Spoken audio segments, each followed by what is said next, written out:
Well, very interesting, aren't they? What they suggest is what we all expected, that there is a swing against Obama compared to his performance in 2004, but it's not a very big one. It's maybe 2 to 3%. And what's interesting about that is that we've been hearing from the Republicans all along that there was this hidden wave of support that was going to power Mitt Romney through. Doesn't appear to be doing that. Ohio, as we're seeing, exit polls saying that Obama's ahead.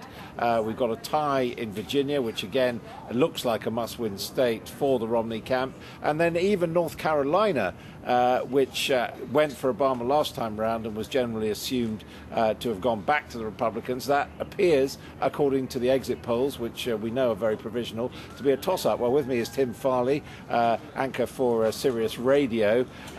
What do you make of it all, Tim? Well, I think you hit the point, which is that there is this sense of sort of a amorphous sense that Republicans are waiting for a wave of enthusiasm, but if you look at the hard evidence of what we've been seeing over the last few weeks, the polls have consistently shown the president with a narrow but consistent lead in places like Ohio, for example. So if you were to go with the empirical evidence, you would think that the president is in much better shape than Mitt Romney. Exit polls still early in the evening. So far, nothing has really surprised in terms of the states that the two that have won, but again, we're very early on in the evening. I mean, as our business editor was saying, follow the money. The money has said for a long time, and it's been a record British betting market on this election, has said Obama's going to win, and those people who are saying it's going to be a bad night for the opinion polls, so far there's no evidence. Yeah, well, and the Electoral College, it's simply, it starts with the Democrats have a much bigger lead anyway when you begin with the states that they would probably win. I think what's amazing about this is we are about to spend all of this money on this election campaign, $2 billion to $3 billion, and we're probably going to wind up with the same president, likely wind up with the same representation in the House of Representatives, and probably the Democrats will control the Senate, and as a result, we'll spend all that money and pretty much elect the same government that we started with. It also looks as if, doesn't it, in certainly these eastern states that we've seen, that the various sections of the groups, men and women, blacks, whites, young people, older people, I mean, they've turned out pretty much as they did 4 years ago. It seems so far. I think the early voting was considered a big factor. I still think there's a question about New York and New Jersey, how many people are going to vote as a result of Hurricane Sandy that came through there, but that's not going to be determinative in the election. They can vote till Friday. That's right, and they can vote online. And the other thing is that there are still a lot of votes that have to be counted, provisional votes, absentee ballots. If some of these states are very close, and those ballots could be a part of the total that could determine the outcome, it might be several days actually before we know the results, if it is really close in some of those states, like Ohio and Virginia. Also strikes me that if you look at the analysis in the exit poll of, what matters to you, there's a straightforward split. Republicans are saying the deficit matters to us. Democrats are saying health care matters to us. Yeah. I'm still also wondering what that one exit poll was, are you a man or a woman, when I saw one of those. But you're right. I still think the economy is the driving issue. You could see that foreign policy was not a big issue according to most of the exit polls. And indeed, that it is the case that probably Democrats, you would expect, would say health care was a more important issue. I haven't.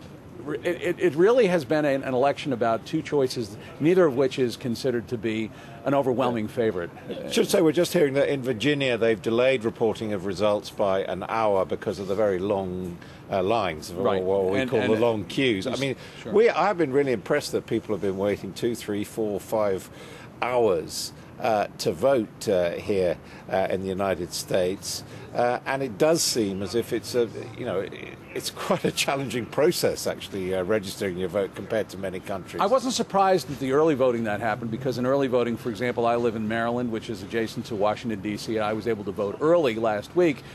There was only one polling area open in the county in which I live, whereas there would be normally 25 or 30 different precincts. On election day, it is, again, they will keep the polls open if you show up before the allotted closing time or the set closing time, and they've done that in Virginia. I'm not surprised if people think their vote counts. I would be very surprised in some states where it is not considered swing state territory that people would really want to wait for that long, and there have been some anecdotal stories of people turning away. Finally, looking at these close results we've seen so far, do you think this is an election that's going to end in the courts like 2000? I do not believe so. I'm an optimist at heart. I'm a believer and a romantic, if you will, about things, and I do believe that what we will see is the final results tallied at the polling places tonight. It may be a few days, as I say, if it's really close, but we have to count more ballots.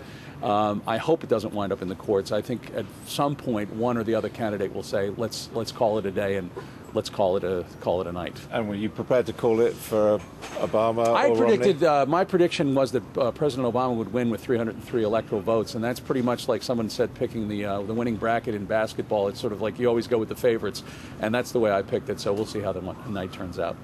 Well, Tim Farley, we'll let you get back to Sirius Radio. A pleasure talking to you. So the picture of the night so far is that the early results coming in on opinion polls appear to be going pretty much with what was expected from the early forecast.